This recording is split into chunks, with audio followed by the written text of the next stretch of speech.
and welcome to the DC Overlord channel. I am the DC Overlord, and today we are going to be doing some podcast episodes. So, I have done actual podcast episodes in the past, but I haven't necessarily called them podcast episodes. So, this is going to be a new podcast episode where we actually treat it like a podcast. So, this is called DC Overloaded. It's a series that we're doing, it's an actual podcast, where we talk all things DC related. And today, we're going to talk about one of my favorite comic book stories, and we're going to explain as to why I think it should be included later on in the DC universe, in the DCU, really. And there's actually a few storylines that I would love to see adapted into the DCU at some point. I think they would really fit with sort of James Gunn's style and his likely plans for the future movies. But today, we're going to talk about one of my favorite comic book stories, and it's Rise of the Olympians.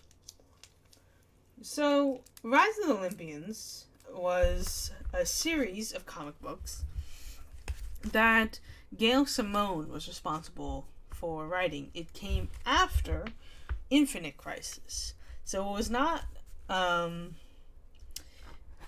so it was basically following the idea that after Wonder Woman snaps the neck of Maxwell Lord, she is kind of out of commission because people don't like her, people are upset with her, people don't trust her. They didn't like the fact that Diana just killed someone out of nowhere. And so the Rise of the Olympians is really the follow-up to that, where Wonder Woman is kind of trying to find her own, and in that process, she's kind of undercover. She's running her own organization as Diana Prince. Now, technically speaking, Diana Prince isn't really a secret identity, but it's treated like one. You know, people know who she is, generally speaking, but it's treated like a secret identity. And the whole point of Rise of the Olympians is that not only is it an enemy, not only is it a Wonder Woman story, but it's actually kind of just a Themyscira story, because it's not only about Wonder Woman, but it's about her characters, it's about her world, and kind of just, it really shows kind of what can be done in a comic book storyline that Wonder Woman is involved in. I think it really works because it is pre-Flashpoint. So there's no New 52. The New 52 storylines with Wonder Woman isn't really great. But the thing about this is because it's following Infinite Crisis, this is really making Wonder Woman do a lot to kind of find her identity again, try to kind of reclaim her title. There's the whole line of like, who is Wonder Woman, where Donna kind of takes the reign for a little bit.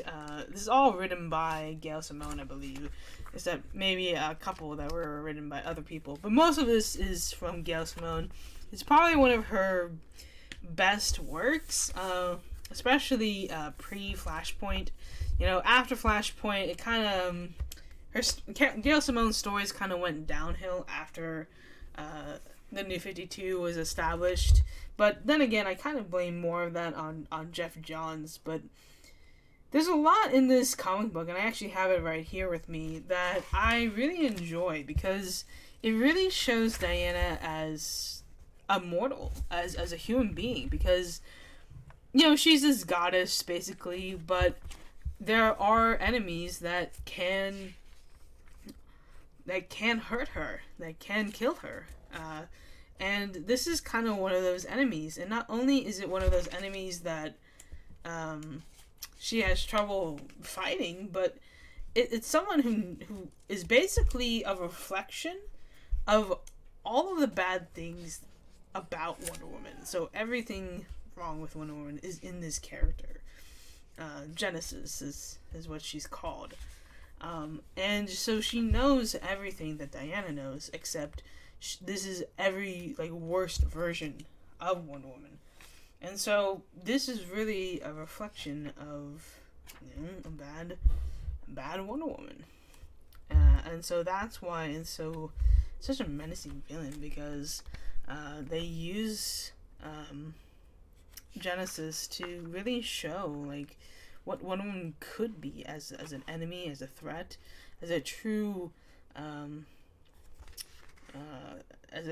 enemy, as a true villain. That what makes Genesis so great is that she's just as powerful as Wonder Woman, and she really uses the lasso against Wonder Woman. And not only that, but she kind of just, it's so complicated. And then another thing is that this comic book really shows the light of how good of a character Nemesis is, because this is the whole storyline with Nemesis and Diana, and I really like this. What really brought me on board with the relationship between Wonder Woman and Nemesis, because it really is kind of a fascinating take, because in the end, Wonder Woman doesn't really love people. It's never really a concept that she fully grasps. It doesn't mean that she doesn't want to show it. And I actually want to read parts of the comic book because it's just so good. It's like, so this scene that I'm about to read is basically the first confrontation with Genesis. So it's Wonder Woman confronting Genesis for the first time, basically. And so here it is. So where is it? It's the teleporter is stronger than anything and something else. No, it can't be. It's a god. I feel it. But what god? Why would any god do this? It smells of an abattoir. What has it been doing with the people in here alone? Alright, creature.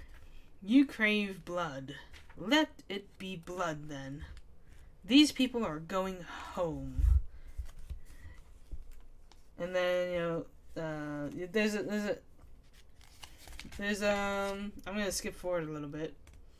So this is where, just a page forward. No home for anyone. Only genocide.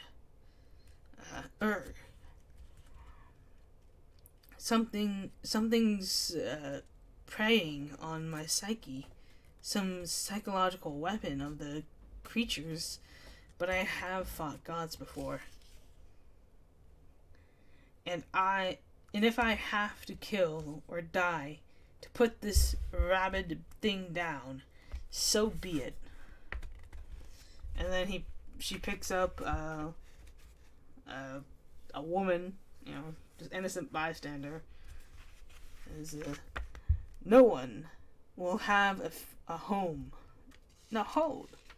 Don't please. Kneel, warrior. Kneel. Let me go.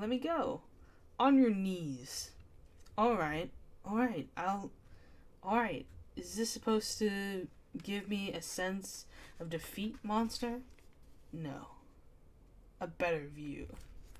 And of course, Genocide just slaughters the woman.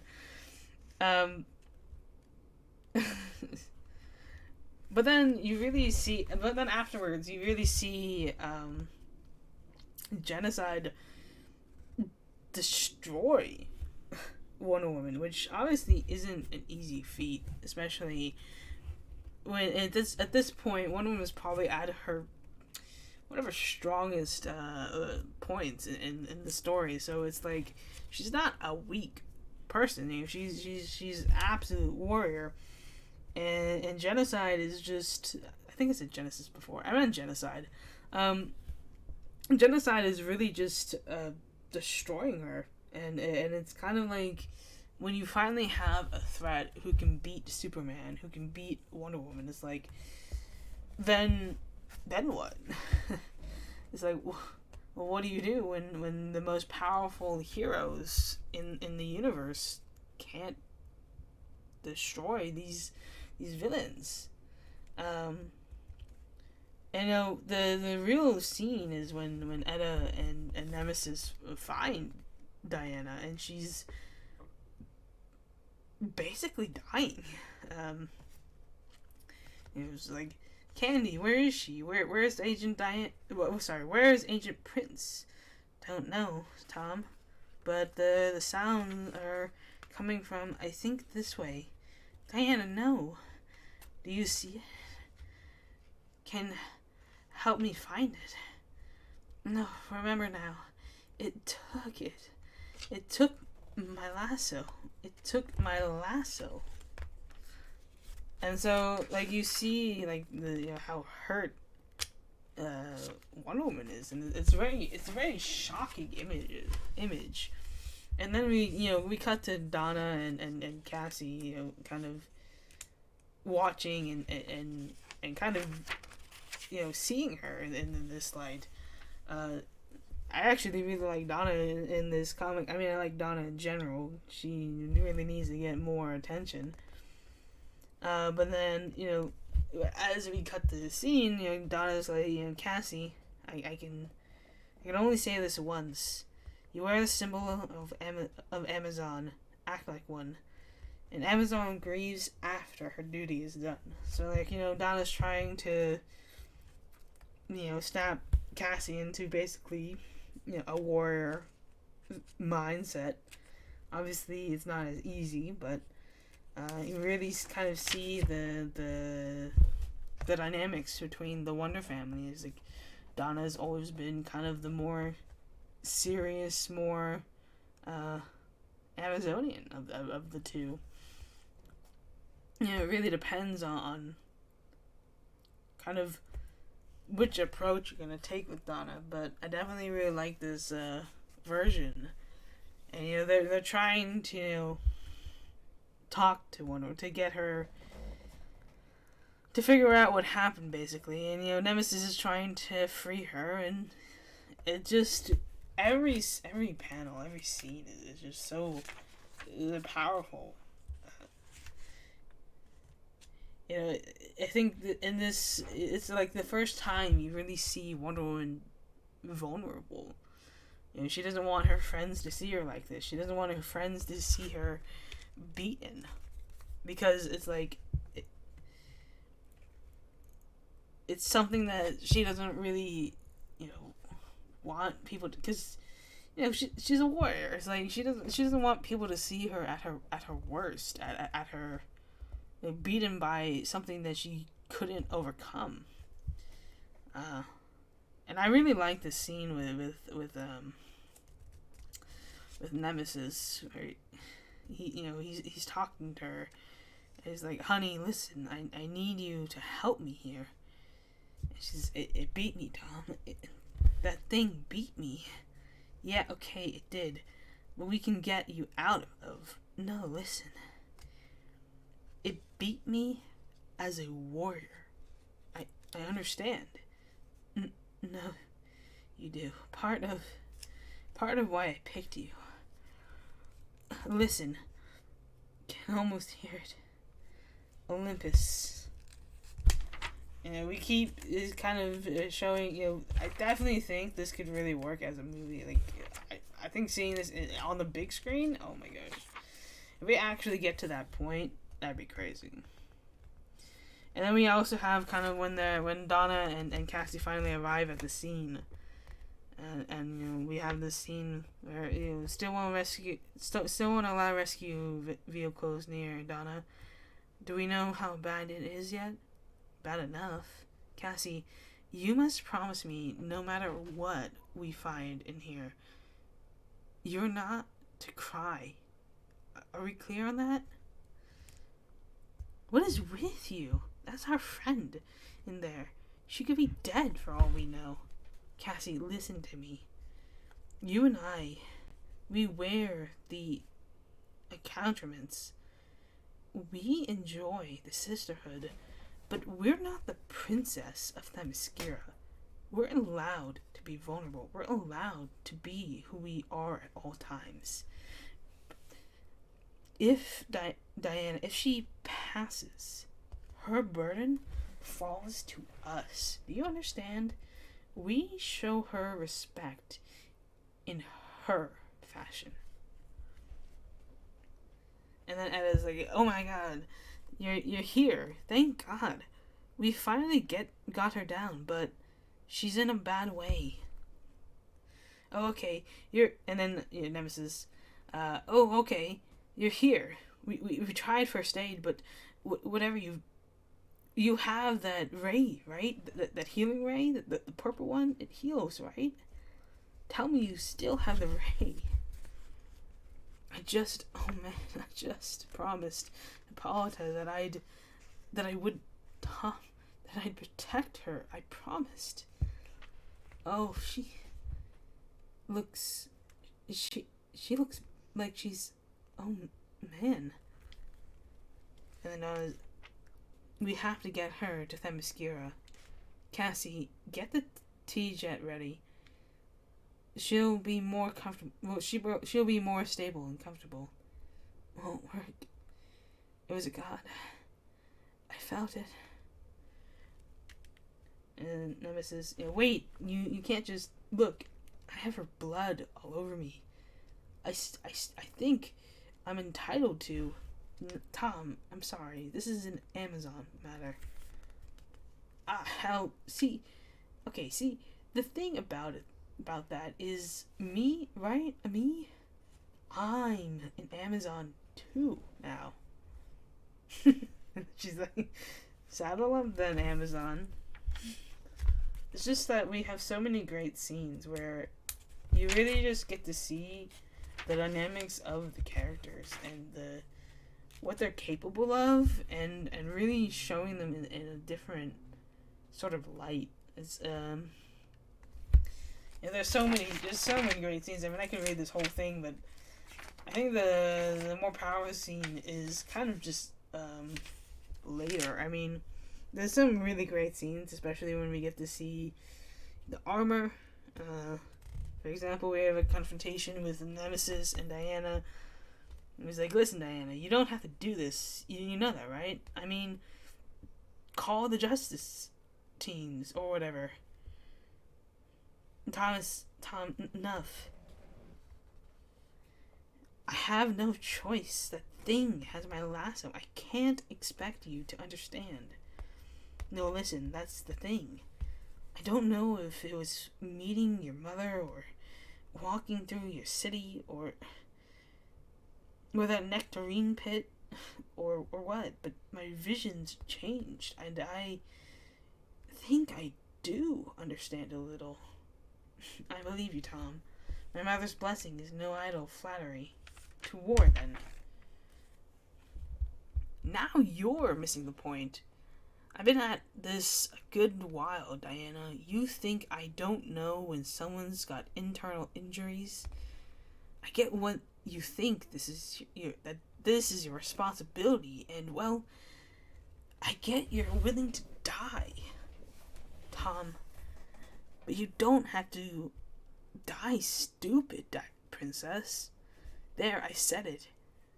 That thing tore you up and down when you weren't injured. It's... Tom, there is no one else. No one in either world truly knows what my lasso is capable of. Save myself. There's something I want you to do for me before I go. Wait, we are not done discussing this. You can't just this. She kisses him. This is uncomfortable. I could get used to it. Don't get me wrong. Really used to it. Like, surprisingly used to it. I'd have to say, I might even prefer... I was just thinking the same, actually. There's one last thing I have to tell you. Yes? You, mademoiselle, might be the worst ever at keeping a secret identity. Noted. You guys get those like fun little moments, and it is kind of actually really is wholesome. You also get a lot with this. You get a lot with this story, but I think my favorite part is actually later. Anyways, let me find it.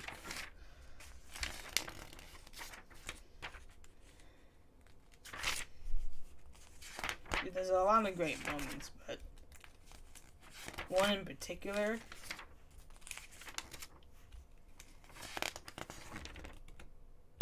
Let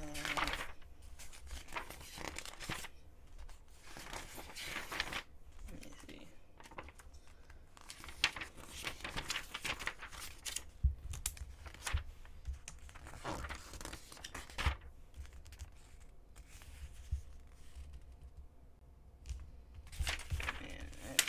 I'm getting distracted a little bit.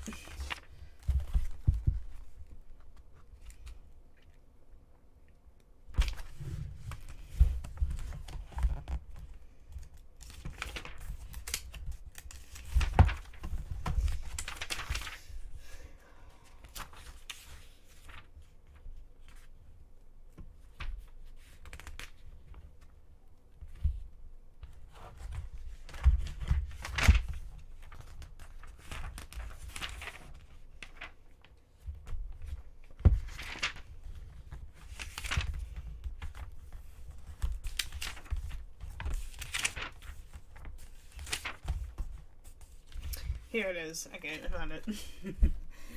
So basically, Genocide has Nemesis and is confronting Wonder Woman. Is this stop? Let's discuss love. Tell him, princess. Did you ever love him? Wait, a bargain, my life for his. I do not see how that is a bargain. I refuse. Tell him, or watch him die. No, I did not.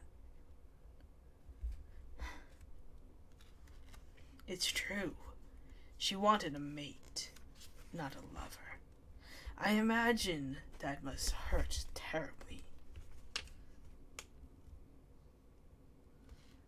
She thought you to be Adam flesh. That is all you ever meant to her. A way to remake her lost people. And it's just, there's just so many great moments, my gosh. I think you wouldn't necessarily adapt this word for word because, I mean, it wouldn't really work. But there's definitely elements you could include, especially just having Genocide as a villain. I don't think it should happen anytime soon. I think it has to happen, like, if it's gonna happen, it has to happen, like, Chapter 3, Chapter 4. Because you really have to establish the Wonder family and have Diana established as an actual warrior. Like, I feel like, as good as the Wonder Woman movie is, it doesn't really establish her as a true warrior. And I think, well, Wonder Woman 84 didn't help in that nature. But you really have to establish Wonder Woman as a warrior first, and really show up her warrior elements that she is willing to kill, when it's not including, Superman and Batman. It's like, if anyone is going to kill, it's going to be Wonder Woman, because she does not abide by the no-kill rule. She doesn't have the no-kill rule in her upbringing. So if anyone should kill, it is Wonder Woman. Because it's just part of her character. And I really like kind of seeing those elements brought out, especially since a lot of the times, we're so focused on what Superman and Batman would do that we don't really ask the question, well, what would Wonder Woman actually do?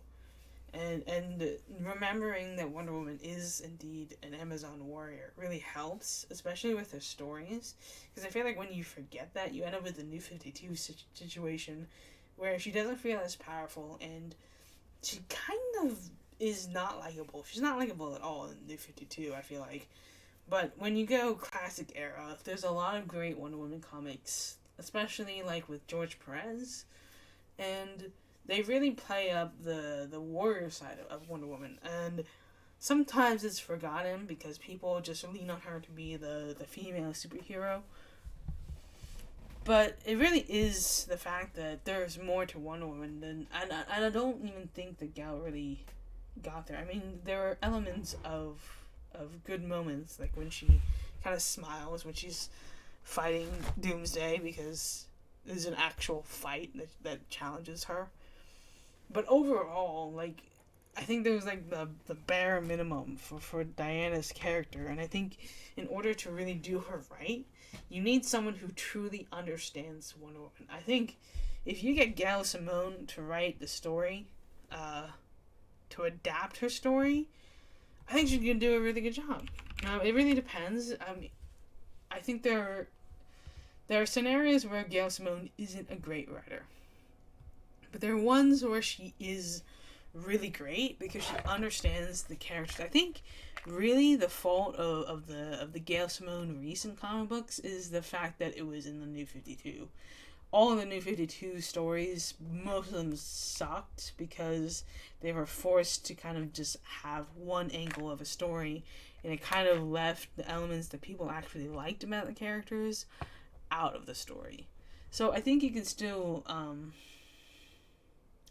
think if you treat it like post Infinite Crisis, or if you treat it like Rebirth, I think Rebirth did a good job at reforming Wonder Woman and her character.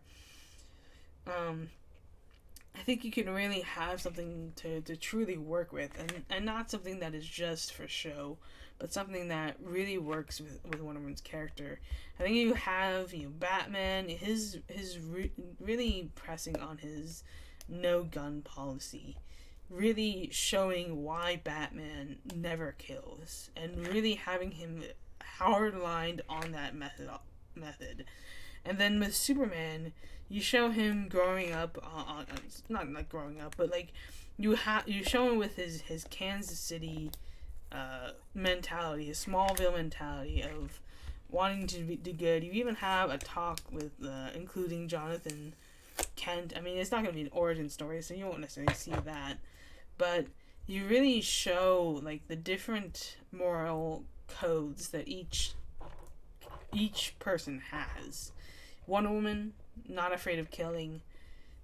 Superman, totally against killing, with very few exceptions. And Batman, absolutely no killing, except when except when there needs to be someone to kill. It's like, yes, you can have exceptions, but you can only have those exceptions if those rules are already established in the first movies.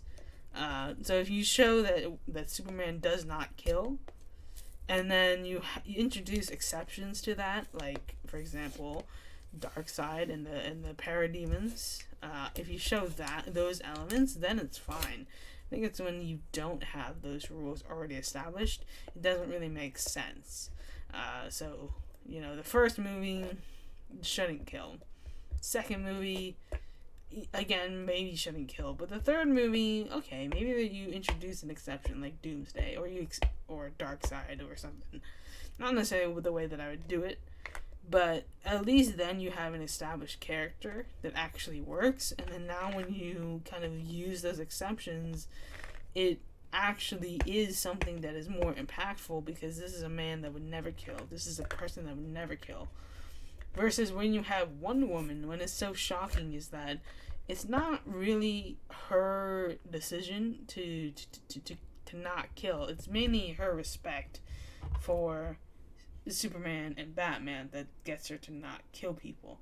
So when you establish that she is respecting their rule, that she is, kind of on the side of supporting Superman and his decision not to kill, and Batman, And then you show an instance where she snaps the neck of Maxwell Lord because she's fed up with everything that is happening and she feels like this is the only way to resolve this.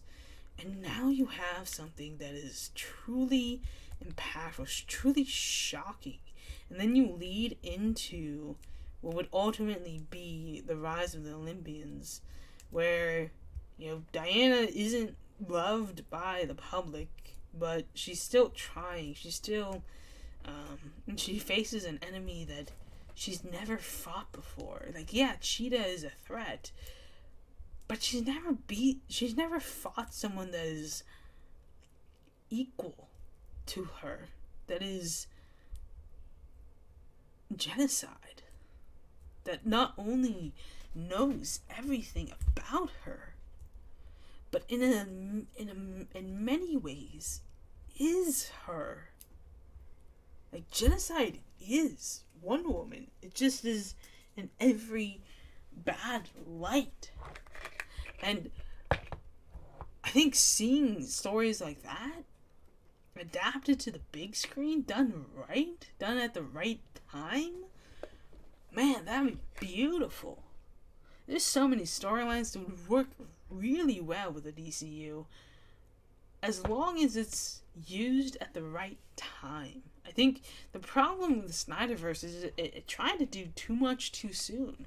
It tried to be an already established universe when there was no established universe yet. The reason why the DCU doesn't need to worry about doing origin stories as much, and why they can focus on building these characters the way they should be, because now the general public already knows the stories, so there's no point on retelling them. But you can introduce what the characters are about. Not necessarily their origin stories, but this is going to be their first appearances for the general public as they truly are. And so setting those moral grounds is very important when building the universe, because you show that, yes, there are people willing to kill and there's people that aren't willing to kill, and you can have a discussion of whether or not those people are right or wrong. Like, there's a big debate about whether or not killing criminals like the Joker should be allowed. This is one of the main points brought up by Jason Todd, is that we should be killing people. We should be killing the Joker. Look at what he's doing to all of us. He killed me.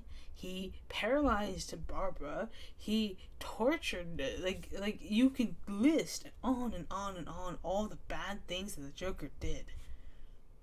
And yet, Batman will still draw the line because he doesn't want to be that person. He doesn't want to kill anyone. Because as soon as you kill one person, as soon as you justify the need to kill one person, you have now entered the line of killing everyone. Because everyone at some point has done something so unforgivable. But then you can say that there is the exception, that is the Joker. And so you can have people who are willing to kill the Joker, who want to kill the Joker, who are out to kill the Joker. But that doesn't mean that it has to happen. Alright? You have the great debate of whose morals are right. And I think that's what we're leaning into. Especially with the authority. I mean, you have the authority who are not afraid to kill. You have Superman, who is not willing to kill. And you have Batman, who not only doesn't want to kill, but there is no planet on where you convince him that killing is the better move. And in fact, in many instances, he doesn't want to even kill Darkseid. He thinks, Superman, especially like in the animated universe, there's a lot of anger. There's a lot of wanting to kill Darkseid because of everything that he did. It's like you talk about someone who wants to kill someone. Darkseid is one of the first people that Superman truly wants to kill because of everything he did to him. And yet, who is there to stop him? Because Batman knows that if Clark crosses the line, if Clark kills this person, there's no going back. A lot of the times with the evil Superman approach, the reign to Superman's evilness comes with when he finally decides to kill someone. When he finally has enough. When he wants to kill anyone. The Joker kills him. Lex Luthor as president kills him. The line between whether Superman is good and whether Superman is evil not only relies on Lois apparently being alive, but on whether or not Superman is willing to kill.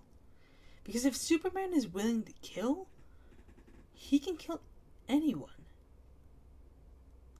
It's the fact that usually during his fights, he's holding back his punches. He's not giving it all. He's willing to be weaker and at least let the person live to face jail time than to actually murder them. So if you have an instance as to where Superman is actually willing to kill, it's better be done in a very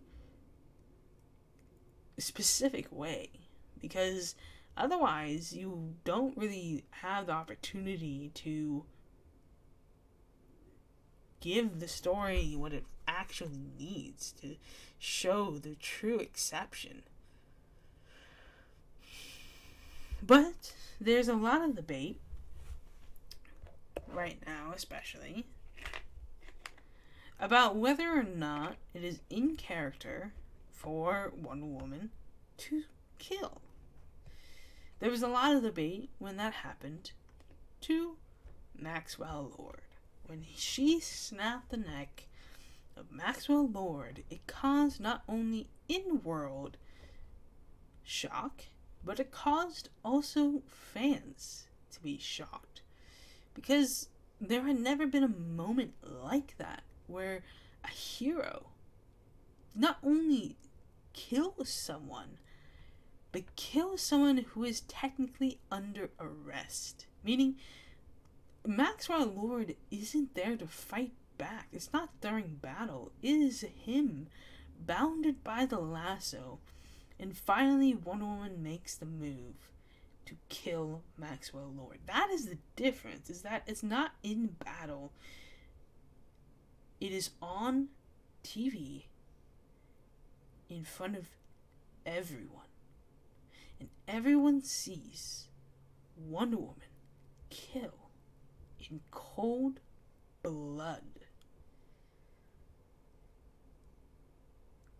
They see a hero not fighting anyone, but kill a human being in cold blood.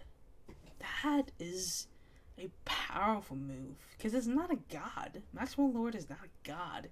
He just did so many things to hurt Diana's friends that Diana had enough. And I would absolutely believe that Wonder Woman would kill someone like the Joker immediately if she had the chance to do so. Without Batman, without Batman and Superman, Wonder Woman would probably kill a lot more people. You know, the reason why she doesn't kill Cheetah is because she's trying to help Cheetah. She's trying to help Cheetah find a way out. But that doesn't mean that she isn't willing to kill. And I think in a world where you have Batman and Superman not willing to kill, you could actually have a world where Wonder Woman does like to kill. Well, not like to kill, but she often kills because she's a warrior. And that's what warriors do. They kill. They make sure that the enemy cannot come back. But anyways, that's kind of me on my favorite comic book. That's why I honestly think that for me, Rise of the Olympians is definitely up there in my favorite comic books. There's a lot up there, but Rise of the Olympians, definitely up there. I really do enjoy a lot of the scenes, and I think that's truly what I want to see in a Wonder Woman adaptation, in a Wonder Woman movie, is to truly not only capture her warrior side, but also show how she's human. I think if you humanize Wonder Woman, it really does. It really does help her character. I think when she is just a warrior and when she has like no emotions, it doesn't really work. Like in the New 52, I feel like that's the issue, is that she doesn't really have a lot of empathy. She kind of lacks that. And I think it would be better to kind of show Wonder Woman as a more rounded character. That she has. There are differences. But that's me. And this is the DC Overlord, and I'm signing out. So we're going to talk more about different subjects, and I look forward to kind of seeing where the DCU is actually going to go. But until next time, I'll see you later.